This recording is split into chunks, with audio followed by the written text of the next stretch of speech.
আজকে আমি বাড়িতে বানিয়ে নিলাম এরকমই টেস্টি মজাদার সরষে ইলিশ।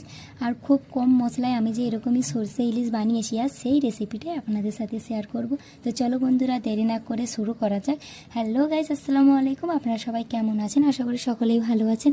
Welcome sign viral recipe. তো চলো শুরু করা যাক। ফার্স্টে আমি মাছটাকে একটা প্লেটের মধ্যে রেখেছি। তার আগে আমি এখানে 3 চামচ সরষে দিয়েছি, দিয়ে এর মধ্যে জল দিয়ে ভিজিয়ে রেখেছিলাম। আর মাছটাকে যে প্লেটের মধ্যে রেখেছি সেই মাছের মধ্যে এবার মশলাটা মাখিয়ে নেব। ফার্স্টে অল্প করে লবণ, অল্প হলুদ গুঁড়ো দিয়ে মাখিয়ে নিয়েছি। এবার আমি কড়াই যে আগে থেকে তেলটা গরম করতে দিয়েছিলাম সেই মাছগুলো আমি তেলের মধ্যে দিয়ে দিচ্ছি। তো দেখতে পাচ্ছ বন্ধুরা, এক সাইড ভাজা হয়ে গেলে আর এক সাইড ভেজে নেব। আমি যেহেতু এই মাছটাকে খুব কড়া করেও ভাজবো না, একদম হালকা করে ভাজবো। বেশি ভাজলে এর আবার স্বাদ থাকবে না, তার জন্য। তো দেখতে পাচ্ছ বন্ধুরা, এখানে আমি মাছগুলোকে ভেজে নিয়েছি।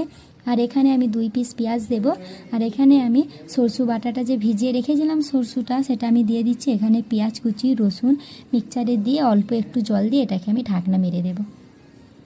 দেখতে পাচ্ছ বন্ধুরা, আমি এর মধ্যে জল দিয়ে ঢাকনা দিয়ে দেখতে কত সুন্দর হয়ে গেছে বাটা। একদম প্লেন করে আমি এখানে বেটে নিয়েছি।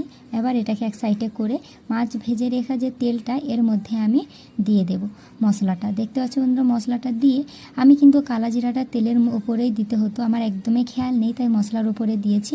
অল্প একটু লবণ, অল্প হলুদ আর লঙ্কা গুঁড়ো দিয়ে এটাকে ভালো করে কষে নেব। এটা যেহেতু সরষে ইলিশ হচ্ছে তাই অল্প করেই লঙ্কা দেব। এখানে আমি 4 পিস গোটা কাঁচা লঙ্কা নিয়েছি, সেটাও দিয়ে এটাকে ভালো করে কষে নিচ্ছি। এবার আমি জিরা যে বাটার জলটা ছিল মানে মশলাটার, সেটা আমি দিয়ে দিচ্ছি। জিরা না, সরষে বাটার যে জলটা ছিল সেটা আমি দিয়ে দিচ্ছি। এখানে আমি বেশি জল দিইনি, একদম অল্প করে জল দিয়েছি। এবার এর মধ্যে আমি মাছগুলো এক এক করে দিয়ে দেবো।